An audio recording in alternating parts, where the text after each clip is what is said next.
오늘 기조연설은 조천호 경희대 특임 교수께서 바쁘신 와중에 자리를 빛내주셨습니다. 우리 조천호 교수님은 국립기상과학원장님을 지내셨고요. 국내에서 가장 활발하게 기후변화의 위험성을 알리고 계십니다. 모두 큰 박수로 환영해 주시기 바랍니다. 조천호 교수님 모시겠습니다.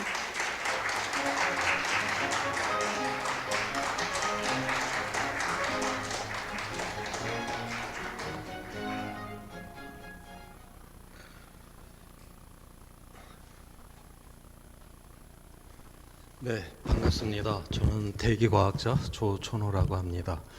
우선 이런 귀한 이러한 세미나에 제가 이러한 키노트로다가 발표를 할 수 있게 되어 갖고 너무나 영광스럽습니다. 오늘 저는 이 기후환경 위기 시대에 이 인도주의의 활동이 왜 중요한가에 대해서 여러분들과 함께 생각을 해보고자 합니다. 먼저 오늘날의 이 지구 위기다라고 하는 그 본질은 바로 인간이 만든 세상이 이 지구의 유한성을 넘어섰기 때문에 일어난다라고 그렇게 보고 있어요. 예전에는 이 지구에 비해서 인간이 만든 세상이 작았습니다. 그래서 우리가 만든 이 세상에서 우리가 그 어떤 짓을 한다 해도 뭐 전쟁을 일으키고 뭐를 한다 해도 이 넉넉한 이 지구가 보듬어 줄 수가 있었어요. 자, 그런데 오늘날은 우리 인간이 만든 세상이 바로 지구의 이 유한성을 넘어서기 시작을 했다라고 하는 것이에요. 자, 이렇게 물질적으로 유한한 이 지구를 갖다가 인간이 만든 세상이 넘어서게 되면 이때부터는 지구가 주인으로 등장을 하게 됩니다. 이때까지는 지구는 우리가 경제 성장을 하기 위한 하나의 수단이었었어요. 자, 그런데 지구가 주인이 된다는 건 뭐를 의미를 하냐? 바로 지구가 인간이 이렇게 힘들게 만들어 왔던 바로 사회 경제를 공격을 하게 될 거다라고 하는 거예요. 그래서 우리가 숨쉬는 공기, 마시는 물, 먹는 식량, 우리의 삶의 거주지가 지구로부터 공격을 받게 되는 이러한 상황을 바로 오늘날 지구 위기다라고 그렇게 부르고 있는 것입니다. 자, 그래서 세계적으로 대표적인 이 지구 환경과 관련된 이러한 과학자들이 모여서 그러면 이 지구의 이 물질적 한계라고 하는 것을 명확히 규정을 해야 될 필요가 있다라고 해갖고 바로 지구 위험 한계, planetary boundaries라고 하는 것을 정하게 되었습니다. 그 개념은 뭐냐? 우리가 절벽, 저 낭떠러지 옆에 있는 지금 이제 도로를 지금 달려가고 있는데 그 도로에 가드레일, 그러니까 보호 난간이라고 하는 게 있죠. 자, 그 보호 난간은 우리가 가는 길을 막기 위해서 있는 게 아닙니다. 바로 저 너머에 위험이 있다라는 걸 우리가 인지를 하게 되는 것이고 그 위험성을 인지를 하기 때문에 우리가 저 낭떠러지 옆에 나 있는 저 도로를 우리가 차로다가 달려갈 수가 있는 것이죠. 바로 이제 이러한 개념으로다가 바로 지구의 물질적 위험의 이제 한계를 찾기 시작을 했어요. 그래서 지금 현재 이제 9가지를 이제 찾게 되었고 여기에서 이 녹색의 범위 안에 있었을 때 바로 우리는 복원력이 있다라고 보고 있습니다. 자, 그런데 이미 이제 기후 변화 같은 경우는 이 위험, 우리가 안전한 복원력 안에서 이미 벗어나기 시작을 했다라고 보고 있고요. 그 다음에 이 생물 다양성에 특히 이 멸종률 같은 경우는 지난 5억 4천만 년 동안 5번의 멸종 사건이 있었는데 거의 그 당시에 멸종률로다가 지금 오늘날 생명들이 죽어나가고 있다고 보고 있습니다. 그러니까 우리가 대멸종이라고 하는 게 어느 한 시점에서 그 다음날 일어났더니 공룡이 한 마리도 다 죽어버린 세상, 이런 게 아니라 수만 년 동안 죽어나가갖고 공룡이 한 마리도 없는 이런 세상이 되었는데 바로 그 정도의 지금 멸종률로다가 이미 지금 멸종이 일어나고 있다라고 하는 것이에요.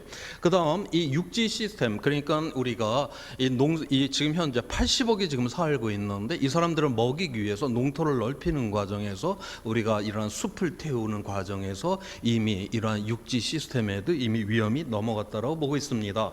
그 다음에 이러한 신물질들, 그러니까 뭐 방사능이라든가 나노물질이라든가 미세 플라스틱 이런 것들도 지금 위험성으로 넘어섰다라고 보고 있고요.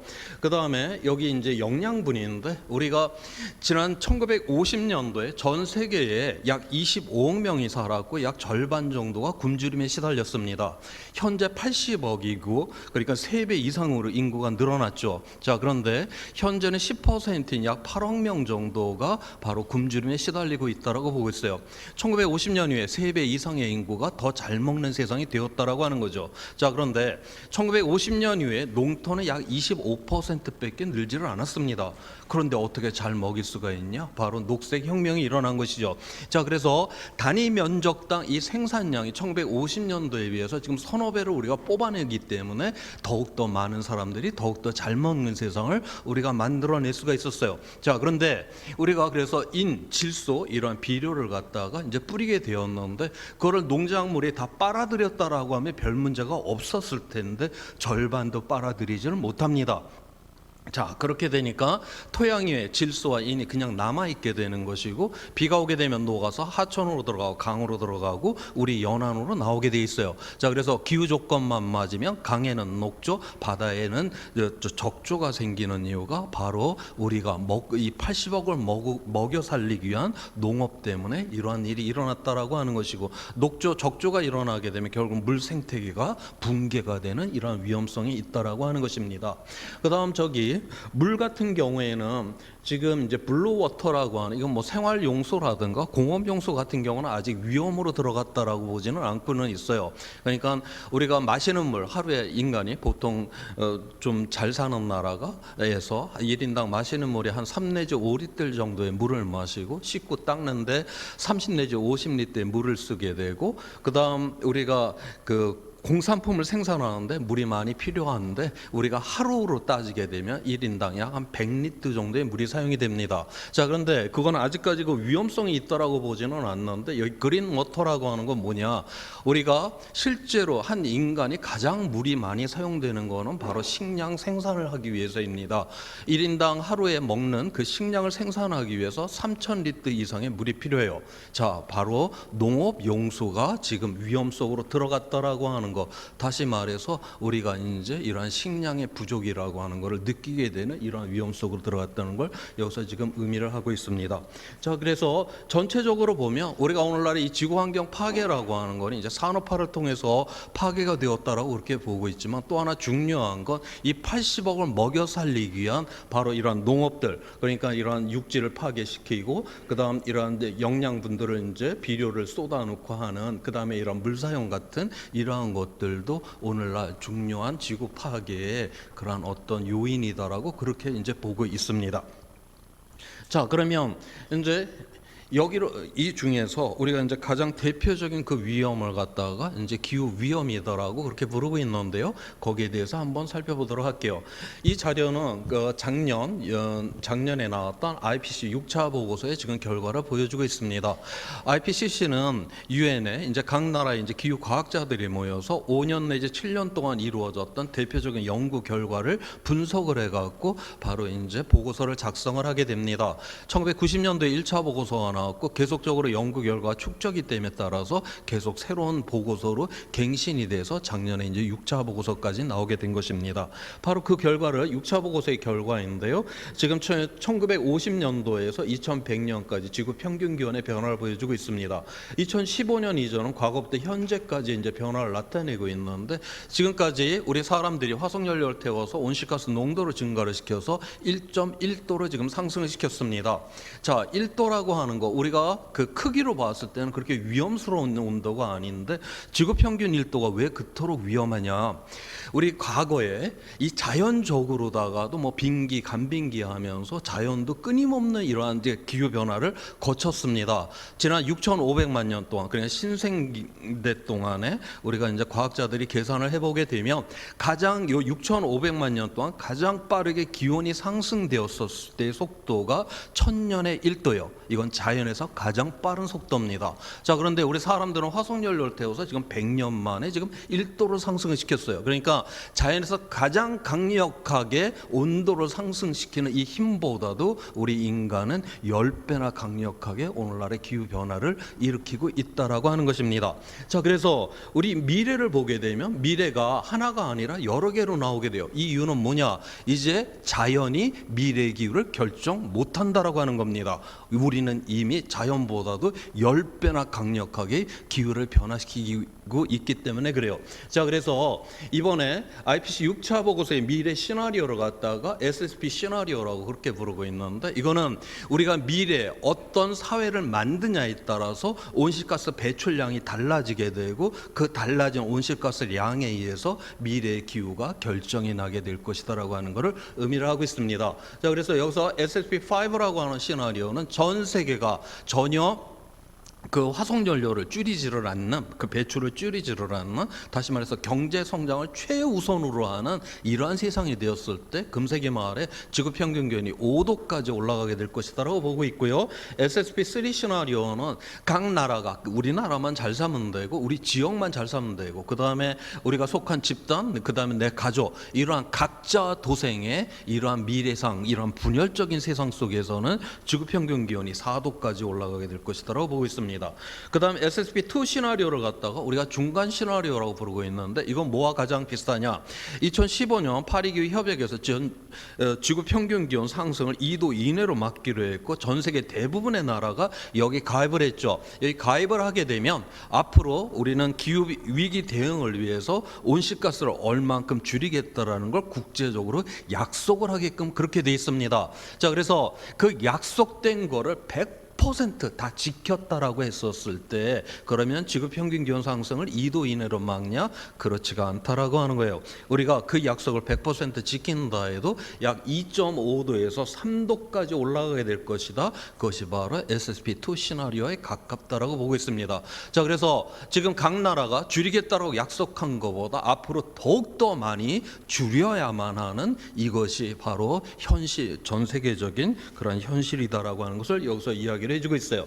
그 다음 SSP1 시나리오가 미래 지속 가능한 이제 미래를 나타내고 있는데, 이건 두 가지로 나옵니다. SSP1 1.9 시나리오는 2100년까지 지구 평균 기온 상승을 1.5도로 막는 것이고, SSP1 2.6 시나리오는 바로 2도를 막는 그러한 시나리오예요. 그래서 우리가 앞으로 지구 평균 기온 상승을 1.5도나 2도로 막을 때만이 우리에게 지속 가능성이 있다라고 하는데, 우리는 이미 1.1도로 올려놨다라고 하는 거예요. 그래서 우리에게 그렇게 여유분이 없다라고 하는 것입니다. 지구 평균 기온은 우리 체온하고 좀 가장 비슷합니다. 우리 체온이 정상보다 한 1도 정도 높다 그러면 우리가 열이 좀 나고요. 그 다음에 컨디션이 별로 안 좋아요. 그래서 내 몸에 어떤 이상 상태를 감지를 하게 됩니다. 마찬가지로 지금 전 세계 여기저기에서 지금 기후 위기가 일어나고 있는데, 지금 현재 지구 전체, 전 세계 차원에서는 아직 기후 위기가 본격적으로 일어나고 있다라고 보진 않습니다. 지금 현재는 전 세계적인 차원에서는 기후 위기를 감지를 하고 있는 이러한 수준인데, 바로 이제 지구 평균 기온이 2도 이상 올라가게 되면 이때부터는 본격적인 위험 속으로 우리는 들어가게 될 것이다라고 그렇게 전망을 하고 있어요. 체온도 정상보다 2도 이상 높게 되면 우리가 이제 일을 할 수가 없습니다. 그때부터는 약 먹고 누워 있어야 되죠. 자, 그 다음에 한 3도까지 올라갔다, 우리 체온이 정상보다, 그럼 삶과 죽음을 오락가락해야 되는 바로 그러한 온도를 의미를 하죠. 다시 말해서 지구 평균 기온이 3도가 올라갔다, 이건 문명의 붕괴를 의미할 수 있다는 걸 여기서 이야기를 해주고 있어요. 자, 그러면 파리기후 협약 2015년에 저 2도라고 하는 저 기준은 뭘 갖고 했냐? 2년 전이 2013년도에 IPCC 5차 보고서가 발간이 돼서 나오고, 그때 바로 이제 전 세계 기후과학자들이 바로 2도 이상 올라가게 되면 위험 속으로 들어갔다는 걸 합의를 하게 돼요. 자, 그런데 과학자들이 이제 그 위험성을 알았다라고 해갖고 자기 나라에 돌아가서 화석연료 줄이라고는 할 수는 없죠. 왜냐하면 화석연료를 줄이는 건 그 이해 당사자들이 있기 때문에 그건 정책 결정자들이 해야 되는 것입니다. 자, 그래서 유엔에는 또 하나의 회의가 있죠. UNFCCC, 바로 기후변화 협약이라고 하는 거를 정책 결정자 외교관들이 이제 맺게 되는 것입니다. 자, 그래서 2013년도 IPCC 5차 보고서 이제 결과에 의해서 바로 2년 후인 2015년에 파리 기후 협약이라고 하는 거를 맺게 되었는데, 자, 그런데 2013년도 IPCC 5차 보고서가 나올 때 일부 과학자들이 2도뿐만이 아니라 1.5도를 넘어도 이거 대단히 위험하다라고 그렇게 주장을 했어요.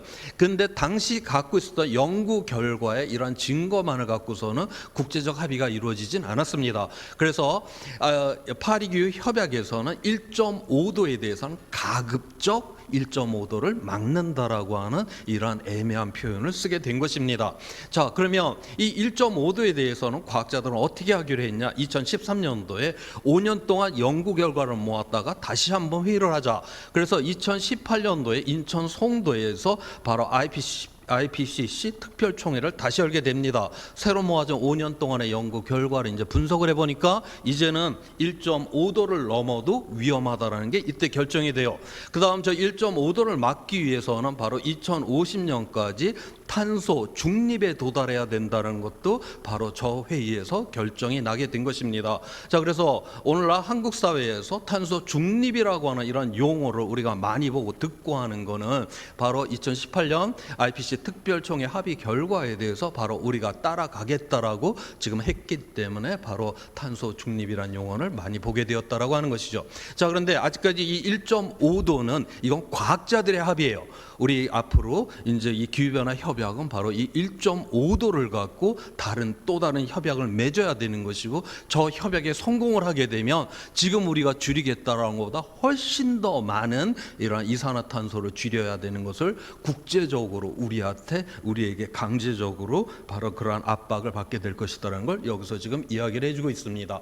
자, 그래서 여기서 우리가 지구 평균 기온이 1도냐 1.5도냐 2도냐라고 하는 것, 저거는 바로 크기로 보선 별게 아니지만 자연에서 가장 빠른 기온의 상승 속도보다 바로 10배, 15배, 20배나 빠른 속도로 변화가 일어난다는 것이고, 이렇게 변화가 굉장히 빠르게 되면 바로 극단적인 날씨가 엄청나게 증폭을 한다라고 하는 것입니다. 자, 거기에 대한 이야기를 보도록 할게요. 이 자료는 지난 1980년도 이후 2019년도까지 전 세계에서 일어났었던 가뭄, 홍수, 폭풍 같은 극단적인 날씨의 개수를 지금 보여주고 있습니다. 1980년도에는 전 세계적으로 극단적인 날씨가 약 한 250개 정도가 발생을 했었는데 40년 후인 2019년이 되니까 800개를 돌파를 합니다. 40년 만에 바로 극단적인 날씨가 3배 이상이 되었다라고 하는 거예요. 지구 평균 기온은 고작 1도밖에 상승이 되지는 않았지만 바로 극단적인 날씨는 지금 3배 이상이나 된 이러한 세상으로 우리는 진입을 하게 되었다라고 하는 것이고요. 처음에는 조금씩 증가를 하다 2000년대 이후엔 이게 증가가 훨씬 더 이제 빨라지게 되었죠. 우리가 온실가스 배출량을 줄이지를 않게 되면 이 증가율이 더욱더 증폭을 하게 될 것이다라고 보고 있고, 자, 그렇게 되게 되면 바로 물이 부족하고 식량이 부족한 바로 우리의 삶이 점점 이러한 생존에 어려움을 느끼게 되는 이러한 위험 속으로 우리는 빠지게 될 것이다라고 하는 거예요. 우리가 아무리 화려한 휴대폰을 손아귀에 쥐고 있고 아무리 정교한 반도체를 만들어낸다 해도 우리는 먹지 않으면 이 세상은 아수라장이 된다라고 하는 것인데, 바로 그런 생존의 가장 기반이 바로 이 기후 위기를 통해서 드러날 가능성이 대단히 높다라고 하는 것을 여기서 지금 이야기를 해주고 있어요. 자, 그런데 이러한 위험이 지금 이제 1980년 이후에 지금 3배 이상 늘었는데 이게 전 세계적으로 똑같이 이렇게 늘어났냐? 이게 또 그렇지가 않다라고 하는 여기에 또한 문제가 있습니다. 바로 그 이야기인데요. 지금 이 자료는 지금 1991년에서 2010년까지 이루어졌었던 지구 가열로 인해 갖고 경제적으로 이익을 본 나라는 이렇게 지금 초록색을 칠해놨어요. 그러니까 북반구의 추운 나라들이 따뜻해졌잖아요. 그렇기 때문에 일할 수 있는 시간도 길어졌고 농사가 안 되던 곳에 농사도 잘 돼갖고 이렇게 이익을 보았고요. 이 빨간색으로 칠해놓은 이러한 나라들이 바로 지구 가열에 의해서 피해를 본 나라들입니다. 자, 그런데 그럼 누가 지구 가열을 일으켰냐? 다시 말해서 누가 온실가스를 배출했나 봤더니 바로 이 이익을 본 나라들이 지금 이렇게 이산화탄소를 배출했고, 지금 피해를 보고 있는 나라들은 이러한 이산화탄소 배출과는 별 상관이 없다라고 하는 바로 이 세상에 굉장히 정의롭지 않음을 갖다가 지금 여기서 이야기를 해주고 있어요.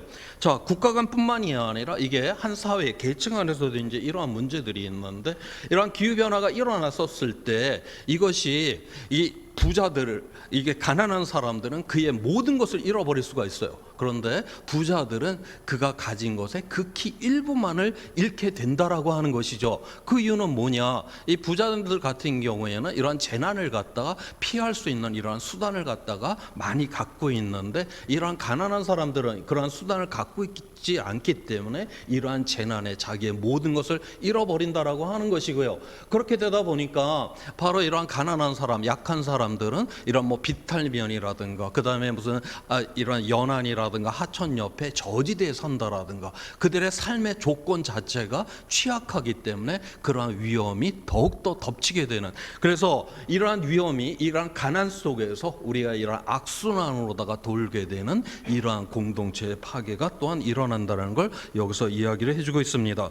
자, 이렇게 이 우리의 한 사회 하나의 국가 간에 이러한 이제 그러한 불평등의 이러한 문제일 뿐만이 아니라 이게 세대 간에도 이러한 불평등의 문제가 있다라고 하는 것이에요. 이 자료는 지금 1750년 처음, 그러니까 증기기관을 처음 발명해서 사용을 하기 시작했던 그 해부터 해서 매년 배출되는 이산화탄소의 양을 지금 보여주고 있습니다. 1960년 이후에 배출된 것이 전체 인류가 지금 배출했던 것의 80%가 바로 1960년 이후에 배출이 되었다라고 하는 것이에요. 이거는 뭘 의미를 하냐? 오늘날의 이 기후 위기다라고 하는 건 지금 여기 살아있는 사람들에 의해서 지금 주로 일어났다라고 하는 걸 지금 의미를 하는 것이고, 그다음 나이가 먹으면 먹을수록 오늘날 이 기후 위기에 대한 책임성이 크다라고 하는 것을 여기서 지금 이야기를 해주고 있어요. 자, 그런데 그러면 그 피해는 누가 보느냐를 갖다 옆에서 지금 설명을 해주는데, 여기서 1960이라고 하는 거는 1960년도에 태어난 사람이 자기가 평생 동안 경험을 하게 될 그런 극단적인 날씨를 정도를 지금 나타내고 있어요. 자, 그걸 이제 1이라고 이제 보았을 때 나이가 어리면 어릴수록 1.5도로 올라갈 때 2도로 올라갈 때 점점 이 극단적 날씨에 이런 노출의 비율이 점점 커지게 됩니다. 다시 말해서 이 오늘날의 이 기후 위기의 책임성은 나이가 먹으면 먹을수록 큰데 그 피해는 나이가 어리면 어릴수록 그 피해를 당하게 될 것이다라고 하는 바로 이런 세대 간의 이런 불평등의 이런 문제가 있다라고 하는 것을 여기서 지금 이야기를 해주고 있어요. 자, 그러면서 우리가 저런 이제 이런 우리가 같은 세대 안에서 그 다음에 세대 간에 이러한 문제들을 해결하는 데 있어서 바로 이제 인도주의적인 이러한 관점이 대단히 중요하다라는 걸 여기서 이야기를 해주고 있고, IPCC에서 이러한 기후 변화로 일어나게 될 이러한 물의 문제, 식량의 문제, 감염병, 도시 여러 가지 이러한 문제들이 이제 일어나게 됩니다. 바로 그거를 인도주의 관점에서 이제 나온 이 보고서가 바로 이제 그 적응 보고서, 여기 영양 적응 이제 취약성이다라고 하는 이러한 보고서예요. 이 보고서는 6차 보고서의 결과인데 금년 2월에 나온 그 표지를 지금 보여드리고 있어요. 이 맨 앞에 지금 이제 그림이 하나 있습니다. 이 그림의 그 제목이 뭐냐면, 우리가 이 하나뿐인 이 지구를 우리는 조상으로부터 물려받았고 우리의 후손으로부터 빌렸다라고 하는 이러한 그림의 제목입니다. 다시 말해서 오늘날 우리의 이 지구는 우리가 마음껏 그냥 쓰다가 이렇게 내버리고 가야 되는 이러한 지구가 아니라 바로 우리는 풍요롭고 지속 가능한 그 상태 그대로 우리의 다음 세대한테 넘겨주어야만 하는 그러한 책임성이 있다라고 하는 것을 바로 이 그림에서 이야기를 해주고 있고, 이 보고서가 바로 거기에 대해서 지금 기술이 되어 있습니다. 자, 그러면 오늘날 우리가 풍요롭고 지속 가능한 이러한 지구라고 하는 게 어떤 건가에 대해서 좀 더 살펴보기로 하겠습니다. 지금까지 우리 인간은 우리가 생산 수단이라고 하는 거를 좀 더 이제 좋게 만들어서 생산력을 갖다 굉장히 키우려고 노력을 했죠. 그 다음에 그 생산된 것들을 어떻게 분배하느냐가 사회적으로 가장 큰 이슈였었습니다. 자, 그런데 앞으로는 우리가 굉장히 고민을 해야 될 게 뭐냐? 이제는 생산 수단뿐만이 아니라 바로 생산의 기반이라고 하는 거를 첫 번째로 가장 고려를 해야 된다. 다시 말해서 이 생산의 기반이라고 하는 게 풍요롭고 지속 가능하냐를 우리가 먼저 따져야 된다라고 하는 거죠. 옛날에 우리가 바다에 나가서 고기를 잡으러 나가는데 고기를 많이 못 잡았어요. 그러면 그 원인은 배가 시원치 않고 그물이 시원찮아 갖고, 다시 말해서 생산 수단이 시원찮아서 많은 고기를 못 잡았습니다. 자, 그런데 오늘날은 그렇지가 않아요. 오늘날 우리가 바다에 나가서 고기를 많이 못 잡았다? 그거는 배가 시원치 않고 그물이 시원찮아서가 아니라 바다 자체에 고기가 없기 때문이다라고 하는 것이에요. 자, 그래서 우리는 바로 이 지구의 환경을 바로 지속 가능하고 풍요로운 이 상태로다가 유지를 하느냐를 첫 번째 번째 우리가 고려의 상황으로 삼아야 되는 우리가 새로운 관점으로 우리는 진입하게 되었다라고 하는 것입니다. 여기에서 우리는 이제 담대한 이러한 전환이라고 하는 것을 해야 되는 것인데, 이 지구라고 하는 것, 물질적으로 유한한 세계예요. 여기서 이제 인간의 무한한 세상 결코 만들 수가 없습니다. 자, 그런데 우리 여기에 우주로부터 지금 들어오는 거는 이 햇빛 하나밖에 없습니다. 이 햇빛을 갖고 이 모든 생태계가 이제 광합성을 해갖고 이 생태계가 풍요롭게 되고, 그 풍요로움의 유지를 풍요로움의 근거를 해갖고 바로 이 80억이라고 하는 사람들이 지금 살아가고 있는 것이에요. 자, 그런데 우리가 지금 이 햇빛이라고 하는 건 이제 에너지인데, 에너지가 지구로 들어오기만 하고 이게 나가지를 않는다. 그러면 지구는 지그지그 끓게 돼 있습니다. 자, 그래서 햇빛으로 들어온 에너지만큼은 그대로 우주로 빠져나가줘야 되는데, 지금 인간이 배출한 이 온실가스로 인해서 지금 이 우주로 나가줘야 되는 이 열 중에서 1초에 히로시마 원자폭탄이 5개가 터진 에너지가 우주로 가지 못하고 지금 지구에 잡히게 됩니다. 지난 30년 동안은 이제 누적된 양을 계산을 해보게 되면 원자폭탄이 31억 개가 터진 에너지가 바로 인간이 배출한 이 온실가스로 인해서 우주로 가지 못하고 오늘날 지구에 잡혀서 오늘날의 지구 가열, 기후 위기를 일으키고 있다라고 하는 것이죠. 왜 우리는 이러한 세상을 만들어냈냐? 바로 인간의 세상을 키우기 위해서 우리는 이런 세상을 만들어냈습니다. 자, 그러한 과정에서 우리는 이러한 물질과 에너지를 갖다가 지금 끊임없이 고갈을 시키고 있어요. 그 다음에 우리는 이러한 쓰레기, 온실가스, 미세먼지를 갖다 끊임없이 지금 배출을 하고 있습니다. 한쪽은 계속 고갈시키고 한쪽은 지금 계속 축적을 지금 시키고 있는데, 이 유한한 지구에서 이 물질과 에너지는 이렇게 순환이 돼야 되지, 한쪽은 계속 고갈되고 한쪽은 축적이 된다. 이거는 자연의 법칙에 의해서 반드시 붕괴가 일어나는데, 현 수준으로 우리 인류가 달려가게 되면 바로 금세기 안에도 바로 이러한 붕괴가 일어날 수 있다라고 지금 그렇게 보는 것입니다. 자, 그 다음에 우리의 사회라고 하는 것, 우리는 학교 다닐 때부터 우리는 경쟁에 시달렸고, 우리는 사회를 나와서도 경쟁에 시달려요. 심지어는 내 옆에 있는 동료를 내가 경쟁에서 이기지를 못하면 나는 불행해진다. 이 정도까지 우리는 치열한 경쟁 속에 살아갑니다. 왜 우리는 이러한 경쟁 속에서 살아가냐? 바로 이것도 경제 성장을 하기 위해서, 사회적 효율을 높이기 위해서 이러한 무지막지한 경쟁 시스템을 우리 스스로 만들어 놓고 지금 살아가고 있는 것이에요. 여기에서 다시 말해서 이러한 세상 속에서는 우리의 공동체는 붕괴가 일어날 수밖에 없는 것입니다. 자, 그래서 이렇게 지구 환경을 무너뜨리고 우리의 공동체가 무너지는 이러한 세상 결코 지속 가능하지가 않다라고 하는 것이에요. 이제는 이 에너지는 재생이 되어야 되고, 그 다음에 이 물질 자원은 순환이 되는 이러한 지구 환경을 지켜내는 세상, 그 다음 우리의 공동체, 우리가 함께 산다라고 하는 건 서로 돌보고 아끼고 나누고 베푼다라고 하는 공동체의 가치를 실현하는, 지금까지는 우리가 경제 성장이 목표였었는데 이제부터는 우리가 이 지구 환경을 지켜내고 공동체의 가치를 실현하는데 경제가 수단이 되는, 지금과는 전혀 다른 이러한 새로운 세상을 우리가 만들어낼 때만이 바로 우리는 기후 위기로부터 벗어나서 보다 더 나은 세상을 향해서 갈 수가 있다라고 하는 것입니다. 자, 그거를 갖다가 우리가 이제 도넛 모델이라고 지금 그렇게 부르고 있는데, 제가 앞서 이야기를 했던 그 9가지 지구의 물질적 이 유한성을 넘어서지는 말아야죠. 우리는 이 이유 안에서만이 우리는 지속 가능하다라고 하는 거. 이 안쪽에 있는 건 사회적 기반이에요. 우리 유엔의 SDG라고 하는 지속 가능한 발전 목표가 17가지가 있는데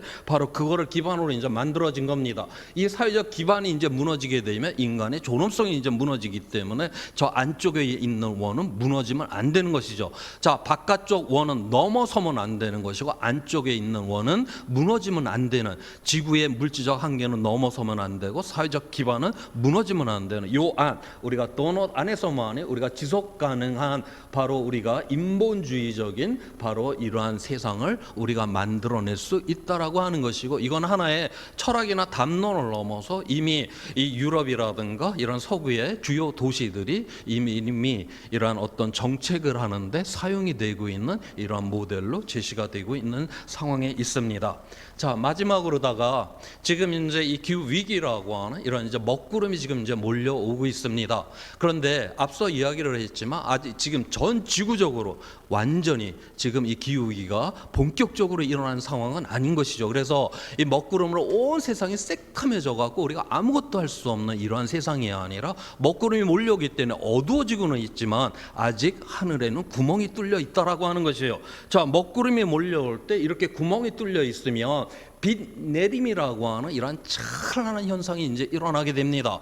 우리는 이 기후 위기를 통해서 바로 이 세상이 바로 굉장히 정의롭지 않고 굉장히 과잉된 이러한 삶을 살고 있다라고 하는 걸 우리가 깨닫게 된 것이에요. 드디어 우리는 지금보다 훨씬 더 멋진 세상을 우리는 꿈을 꿀 수 있는 이러한 상황이 되었다라고 하는 겁니다. 인간의 역사 속에서 단 한 번도 이렇게 뭐 먹고 살만하고 살기 좋았을 때 새 세상을 만들어 본 적이 없습니다. 인간은 꼭 위기 속에서만 도약을 했어요. 이거는 인간은 불이 나게 되면 달리기 시합 때보다 훨씬 더 빨리 뛰잖아요. 인간은 바로 위기 속에서 도약을 해내는 것이 바로 또한 인간이다라고 하는 것이고, 바로 오늘날 이 기후 위기가 바로 우리를 보다 더 나은 이러한 세상으로 도약하는 바로 그러한 기반이 될 수 있다라고 저는 그렇게 여기고 있고요. 특히 이 세상에 가장 어려운 곳에 함께하고 있는 이 적십자가 바로 여기에 맨 앞에 또 서야 되지 않을까 하는 그런 마음으로 저의 이야기를 마치도록 하겠습니다. 예, 고맙습니다.